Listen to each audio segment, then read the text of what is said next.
All right, good morning, everyone. You can give me a thumbs up if you can hear. Just want to make sure. Okay, thank you. I'm just waiting for I think a few more people are going to be joining us. And we'll get started with the presentations.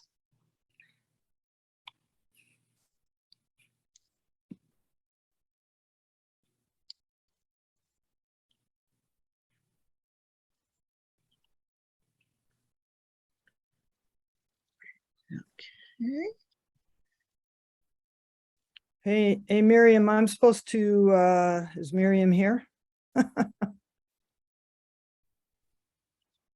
I'm supposed to watch the time, so. Yes, and I think we're still waiting for Minister Chibueze. Janice, yes. Hi, Janice. Good morning. Sorry. Okay, I'll watch the time for you. And maybe I'm your other speaker, and as you hear, I have laryngitis. Maybe Judith. So Ian, honey. that's what I've been doing, I promise. And what is it? Emergency. Yes. Yeah, sorry. This is because I take care of a grandbaby who's in daycare and gets everything and gives it to his moms and me. But maybe we could. Babies. I actually am also supposed to be at Riverside Church. Okay. So if we can start at some point, that would be great. Yes. Okay. So good morning, everyone. My name is Janice Mitchell, Chair of Criminal Justice Reform at the PNYC Justice Ministries. I will be helping to facilitate this session along with Brenda Berkman, who is the chair of the Justice Ministries at PNYC.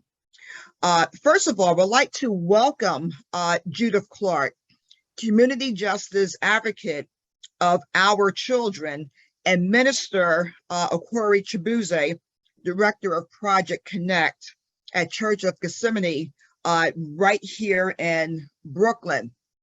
And just going over, both of these bios, just, enormously impressive. Judith Clark is a community justice advocate of Our Children, spelled H-O-U-R. Our Children provides housing and support for formerly incarcerated women and their children, and runs a mother-child programs for incarcerated women. Her current work draws on her experience while incarcerated of building community and peer-based programs addressing the AIDS crisis, working with other mothers in the Children's Center to sustain mother-child bonds, and building a college program when public funding was eliminated, and make amends for the harms we caused. And then I'll go into Minister Chibueze's bio. We'll have approximately 18 minutes to hear about the vitally important work they are both doing in supporting people and families affected by incarceration. And then we definitely will save time at the end for questions, comments, ways that we can get involved. We'll begin with Judith Clark. Could you tell us about your work and what are the ways that churches and community groups can do to help support your work?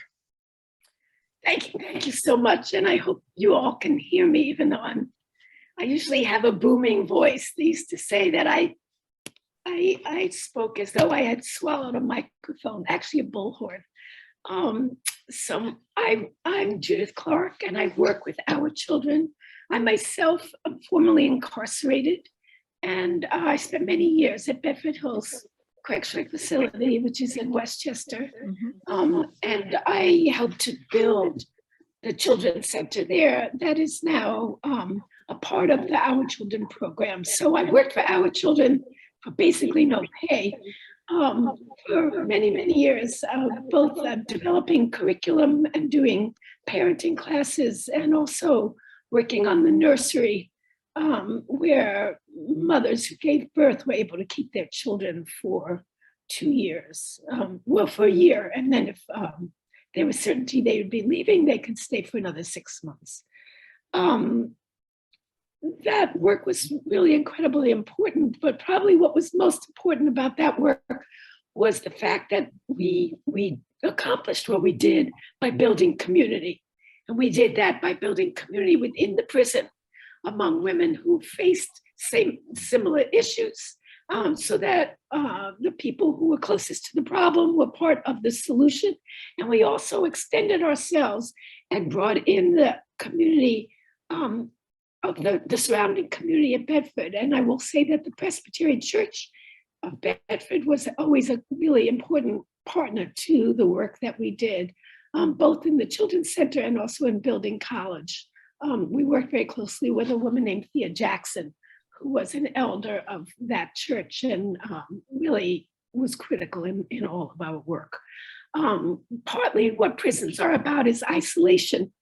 And if you isolate people and you make them invisible, then you can other them. You can say, oh, there's a problem of crime. They're the problem. Stick them inside and we solve the problem. Oh, there's a problem with mental health. Stick them inside and disappear them, and then we've solved the problem. But of course, we haven't solved any problem. We've just stuck it somewhere, and all of the problems that it creates only increases. So we felt from inside that because we had been part of the problem, we had to address the harms that we had caused, both to victims of crime and also to our own families, by trying to do the work that would build ourselves and build our families in new ways. And out of that work, a lot of focus of that work was sustaining family bonds and rebuilding family bonds. And so out of the work inside the prison grew an amazing program that's now Our Children in Queens, where Our Children provides both transitional housing and permanent housing to both women and their families coming out of incarceration, women from both the state prisons in New York and also from Rikers Island, who are still facing their trial, but who we are fighting very hard to get out of Rikers Island because it's a death trap. So that also while people are facing their cases, they don't lose their jobs, they don't lose their children. If it's not good for them to go home, which oftentimes it isn't, they can stay with in our houses and get the services they need to help stabilize the issues that might have been contributing to why they ended up facing their cases to begin with. So we have a series of houses that women live in communally, because in fact, especially when you've done a long time, a lot of times you need to have a time to be among peers that can help you show you the road. So one of the things that I do is I'm both an advocate in terms of policy work, but also a peer advocate. I have the pleasure of greeting the women that I spend time with in prison when they get out of prison, and bringing them into housing where they see familiar faces and where they can ask their friends, well, what do I do about that? Or how do I do this? Or I've never seen a cell phone before. What do I do with that? And so that it's not just a social service agency that gives them the information, but really people that they themselves have been a part of. And so it gives people a sense of hope when you come out and you're really overwhelmed at what you're facing. Because we serve women and children. We also have many children's programs. We run a daycare center, an infant center where our young children can stay so that the women can participate in programs and jobs. We also have an after-school program so that the children of mothers who are at work for longer than school is have a safe place for their kids. During the COVID epidemic, our after-school program became an all-day program because the children needed a central place where they could see each other, where they could get the help they needed using technology. The schools that our kids go to oftentimes did not provide the kind of technological help they needed to be able to do that work. And so we try to aid to that. Our program also during the summer runs summer camp we have a full-time child therapist that works with all of the children in the program.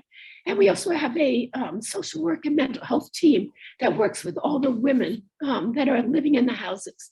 We also have worked very hard to be able to establish permanent housing for people. So we have apartments we have contracts with various city agencies through which we've gotten subsidized housing for a number of our women, and they both now are on those are for women who have been able to establish themselves, build jobs, and can now be on their own, but they maintain their support from our children throughout the time when they lived in subsidized housing.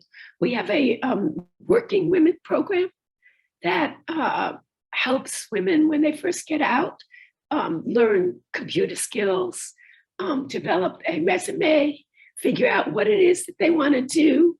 We really encourage people to go back to school because there's a college program in the prison. If you've started college, we want you to finish college because we know that means that you're not going to just get a job, that you can build a career. And we help to connect women to potential jobs at whatever level or in whatever interest they're interested in. So working women is a very important hub of our program. And finally, we have a food pantry. And the food pantry feeds hundreds and hundreds and hundreds of people in this community. We live, the center of our program is in Long Island City. It's an impoverished community. The numbers of people that have come into our food pantry quadrupled during COVID, and actually the numbers are not going down. More than that, about 2 months. And one of the other part that's important about the food program is that communities are skeptical about having formerly incarcerated people in their area. But when we're there and we're serving the community as people who are formerly incarcerated, they begin to see that we can be good neighbors. We, in fact, can be a resource to our communities. So, it's a formerly incarcerated woman that runs that program. About 2 months ago, we started seeing families who were some of the families that had been bused from Texas because they were being kept in the hotels that had been used as shelters during COVID. And once the people were taken out of those hotels, they're now being used for those families. And they were coming to us for food, but we tried to provide much more than that. We gave them food, but their children, they were wearing flip-flops. They were from warm climates, and we knew we were heading into winter. They were going to need winter clothing. They were going to need to have connections to people who were able to get their kids into school. So that has been, and again, that's not our immediate mission, but our sense is that we are part of a community. We're showing that formerly incarcerated people can be a resource to that community, and we want to build that community. Thank you so much. I put our children's website into the chat. We need volunteers in almost every one of those programs I just named. Both we need people hands-on, we need resources, we need contributions, both financial but also in kind. And we're happy. We have church members and we have synagogues that come to our programs in person, provide tutoring for our kids, provide work and time at the food pantry, and we would love to have you. Thank you so much, Judith Clark. Just tremendously amazing work. And I do understand that you have laryngitis and you also have another speaking engagement. And so I would just like to ask everyone who is attending this particular session, if you have additional comments and questions, please definitely refer them into the chat box, and we will, definitely make sure that we refer your questions and comments to Ms. Clark. And at this time, I'd like to introduce Minister Okorie Chibueze, who is a director of Project Connect Church of Gethsemane in Brooklyn. Project Connect is an outreach program with and for persons who are incarcerated. Presently, there are over 96 men and women in the program. The director of Project Connect is our Minister of Evangelism, Mr. Okorie Chibueze. Okay, and Project Connect is a successful 20-year-old program at the Church of Gethsemane that connects men and women who are incarcerated to the Church of Gethsemane while they were still inside the prison system. Project Connect uses a highly effective four-pronged approach to join in ministry with people who are incarcerated, and then helps in the transition back into the home and community upon release. Mr. Okorie Chibueze has worked for over 30 years bringing hope and healing services to those who are incarcerated and formerly incarcerated. He will now share with you the work of Project Connect and how we can get involved in the reintegration process. So at this time, I'd like to welcome Mr. Chibueze. Thank you very much. Thank you, everyone. I'm glad to see all your faces today. God bless you. My name is Chibueze Okorie. I have been involved with the ministry of the Church of Gethsemane since 1989. That's 31 years now, and I have served on the staff of the Church of Gethsemane since 28 years. I will start from the introducing the Church of Gethsemane. It was created in 1989 for the incarcerated and the formerly incarcerated persons, their families, and those who feel called to minister with the poor and imprisoned. At the Church of Gethsemane, everyone is valued for their life experience, irrespective of their backgrounds. No one is excluded. Every voice is powerful in our ministry. We believe that we are all children of God, and so also that God can use anyone. No one is turned away from our doorstep. The Church of Gethsemane provides encouragement, hope, and spiritual support to the incarcerated and formerly incarcerated persons. Also work with them after their release and provide them with inclusion in a supportive Christian community that comforts, heals, and liberates. Part of the ministry of the Church of Gethsemane to the incarcerated persons involve monthly correspondence, celebrating birthdays, prison visits, sending care packages to them upon request. Contact the family members of those in prison. Offer 7-part membership correspondent course for those who are interested in our membership.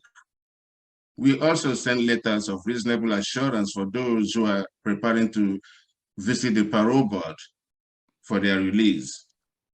And we also send them information regarding referral for housing, job training, and mental health care. We celebrate and rejoice and welcome all those who are released and encourage them to become part of the Church of Gethsemane. We also provide them upon release clothes, food, transportation, and individual counseling and spiritual directions. We build relationship with those who are interested in our membership while still in prison, and encourage them to connect and engage in our ministry. Today, the majority of people in the Church of Gethsemane, majority of the members are formerly incarcerated persons, and they are highly participating in the leadership of the church. The Church of Gethsemane ministry to everyone in their situation, no matter your problem, we minister to you. It is a unique congregation that continues to change people's lives and surround them with love, the love of a community. Many individuals have extraordinary gifts and talents and have become moral support to the church and those returning home after incarceration.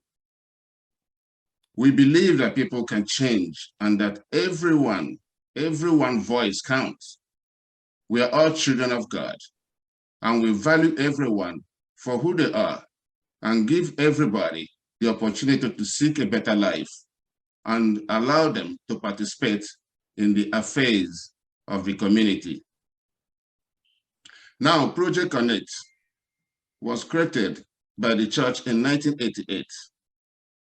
It is a Church of Gethsemane outreach program designed for the incarcerated men and women in New York State prisons, New York State correctional departments, and those who are interested in our membership seek the membership of the Church of Gethsemane while in prison.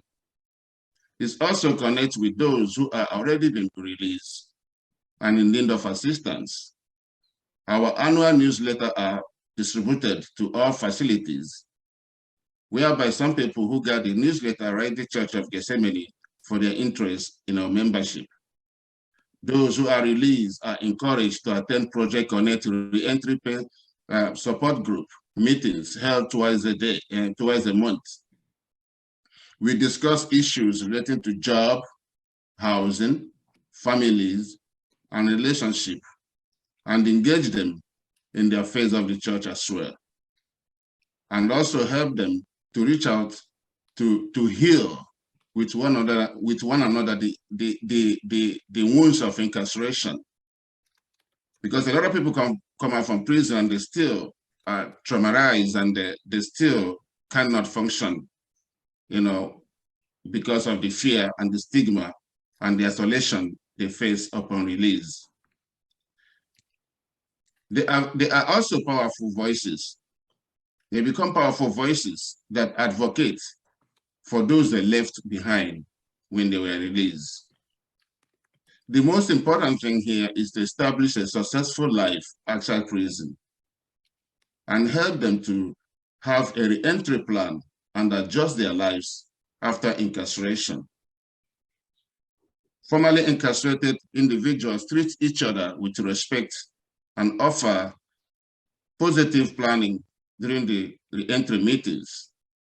The Project Connect support re-entry meetings provide support, encouragement, and empowerment for the weak and the rejected in our community. We become visible and accessible to those whom the society have condemned. The Church of Gethsemane is a place where we advocate for justice in our world, and where we worship, and where we include everyone and let their voice be counted. And it's also a place of growth. So, for example, as a Matthew chapter 25 church, I will include this before I close.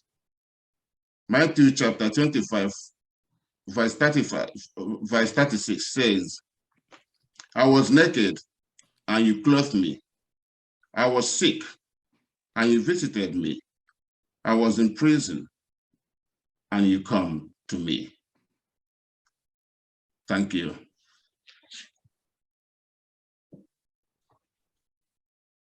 And another way we can get other people involved in our ministry, those who want to help us and those who want to know more about the ministry of the Church of Gethsemane, you can also go to our website, churchofgethsemane.org, or you can visit us and participate in our monthly letter writing. You can volunteer to write letters to those in prison. We celebrate their birthday, we celebrate their birthdays and write letters to them every month. And prison visit. We have women prison visit and men prison visit. You can become a mentor to those who are released from prison. You can tell your own story and help them to heal.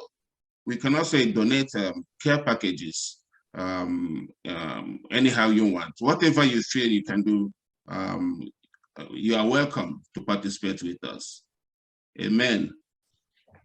Amen. Thank you so much, for our, outstanding speakers during this session. I think, the pressing problems so many of us have, I spoke to, when I speak with members of my congregation at Lafayette Avenue Presbytery, that the problems of the world can seem so overwhelming at times, and people constantly are saying, what can I do? What can I do? And here today during Advocacy Day, hopefully taking back all of this information and giving members of your congregants, members of your congregation, concrete things that people can do, whether or not it's, a visitation, working together to create care packages, monetary donations. It's those little things that, will add up. And those little things that, individuals can do and members of a congregation, what we might think is small can have a momentous, impact on the lives of someone else. And this is a way to get the young people in your congregation involved, older people, because we're talking about, concrete things, tangible things that members of your congregation can do. Brenda, would you like to add anything? Unmute. First of all, thanks so much to the speakers, and it was great that you were able to outline all of the different kinds of ways that people can engage, both as individuals and as groups of people, congregations. I just want to say that, a friend of mine has been volunteering with our children. And Fifth Avenue Presbyterian, where I'm a member, has been supporting both our children and also Gethsemane for many years, Gethsemane as part of our missions. But I think also that what you bring to this group is like the many different ways and the interconnections. So Judith, you mentioned the fact that the migrants, are now being served by your organization, the people within your organization, how that connects with the community and makes your group seen as valuable. I know, Chibueze, that with with Gethsemane, similar kinds of things happen when people bring, for instance, Christmas gifts to the church for the members and folks from formerly incarcerated families that, benefit from those donations. There are just so many different ways that people connect that are also underlying other kinds of groups, other kinds of issues. And I was wondering, do either of your groups advocate on issues of, say, bail reform or, you mentioned letter writing to the prisoners, the incarcerated folks, but are there other kinds of like policy issues that you advocate on? Do you testify, etc.? Yes, we do. We reach out to other agencies out there, other organizations, and participate in any advocacy program that they do, closing the Rikers Island, and anything that is outgoing out there. Church of Gethsemane gets involved. And we also, actually, that is my primary work is to do advocacy. We work on the Fair Transfer Housing Coalition to try to make it more possible for people to get housing, because most of the time we are denied because of our records. We work on parole justice. We work on a very important bill that is in the legislature now called Clean Slate, which would allow people who have shown over years to have a clean record to be able to get their records sealed so that they can go back to school, get jobs, get housing. And we do work in the coalition to close Rikers. And I actually have a list of some of the work that we do that I can put into the chat if you're interested in any of that. I think that when you learn from being on the ground, the issues that are happening, it's really important to then try to address policy issues. And I only just want to also say that I know the work of the Church of Gethsemane and what a difference it has made to many of the folks that I know that came out. So thank you for you. Thank you. Great, that is great. And somebody Louis Rodriguez put in the chat, also the advocacy Yes. about Mhm. halt solitary. I know there's Yes. advocacy also about ending the exorbitant telephone bill fees that are being imposed on families and people who are incarcerated. So there's lots of different ways to get involved from a policy standpoint. Do other people in the group have questions? Maybe you could raise your hand and Janice could call on you. Right. Or just thinking of ways that you might use this information, and how will you use this information and bring it back to members of your own congregation. I wanted to mention one other thing, piece of work, well, two pieces of work that people do as volunteers with our children. On the outside, we're always looking for volunteers who might want to be mentors, either to our children and young people or to the women coming out. And we really try to provide a diverse pool of people with lots of different kinds of experiences and backgrounds, so that women can connect and build their social networking, and also inside.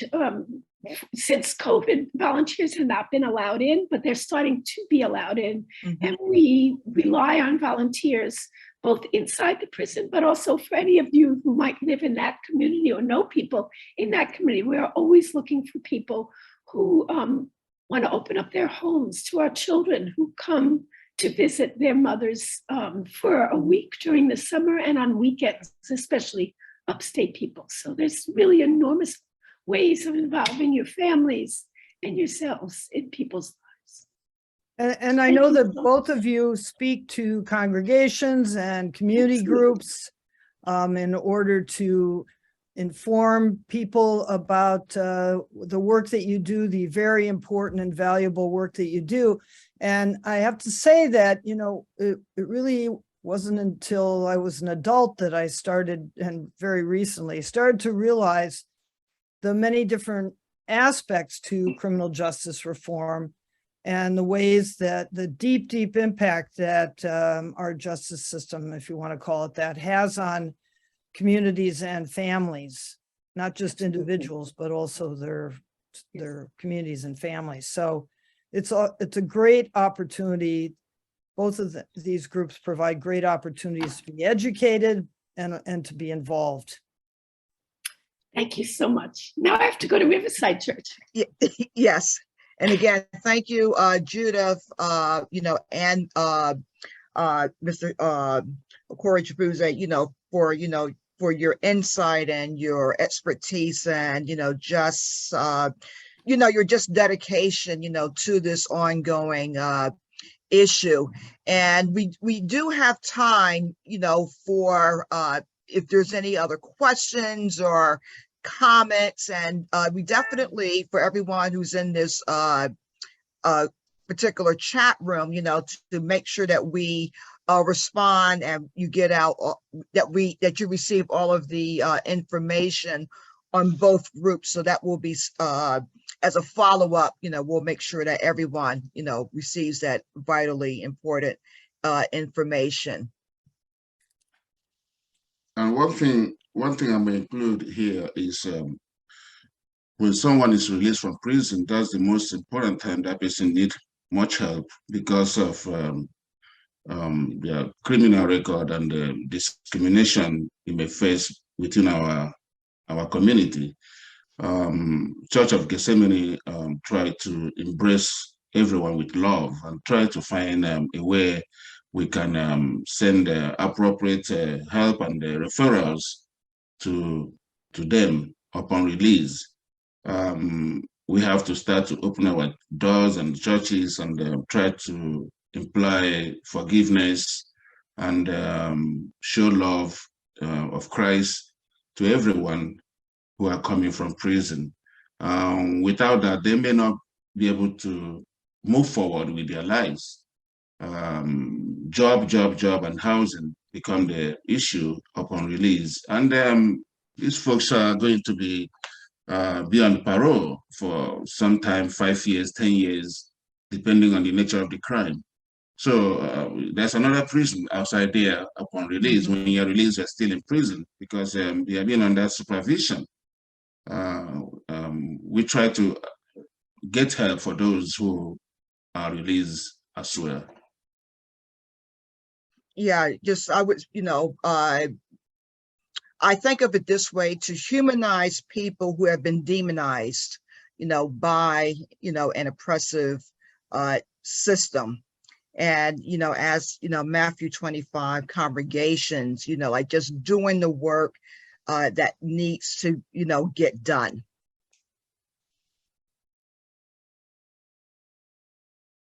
I just want to say I'm putting in the chat right now that for everyone on this call, if you have ideas, we want more information about how to get involved. In addition to contacting our speakers, drop us a line to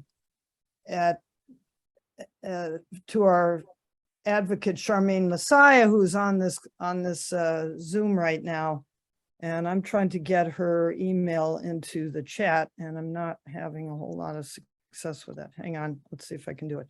Done. All right, Okay, good. I There have it it. is. Okay. So keep in touch with us too on the Justice Ministries Committee. Yes, please. We're always looking, for,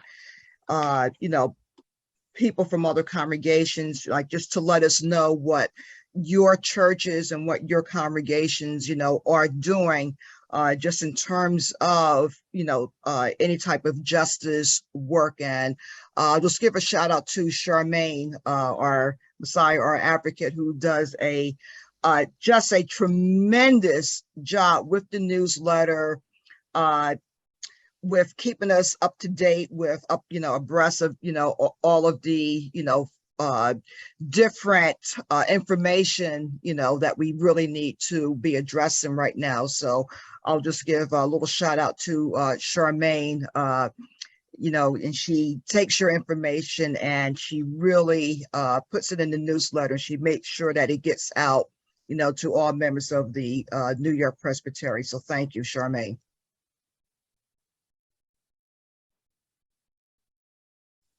About actions that are going on. Sometimes it's on kind of short notice, but things that you can do to be involved. And so subscribe to our newsletter, drop Charmaine online. She'll add your email to that, and follow us on our Facebook page. And you'll be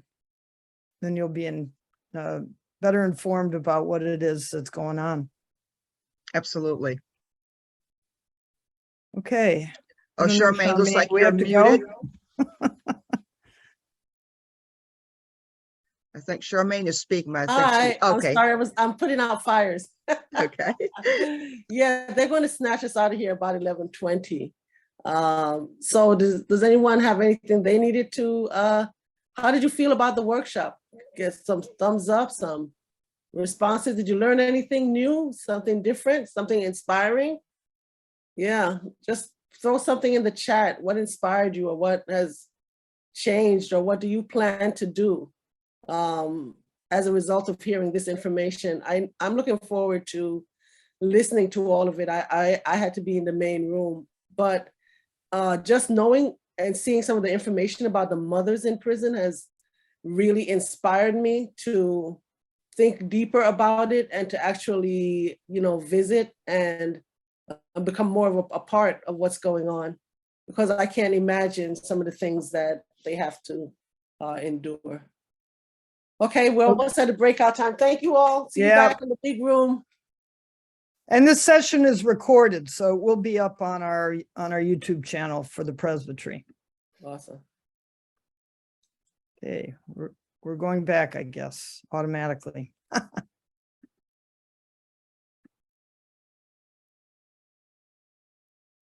Welcome back.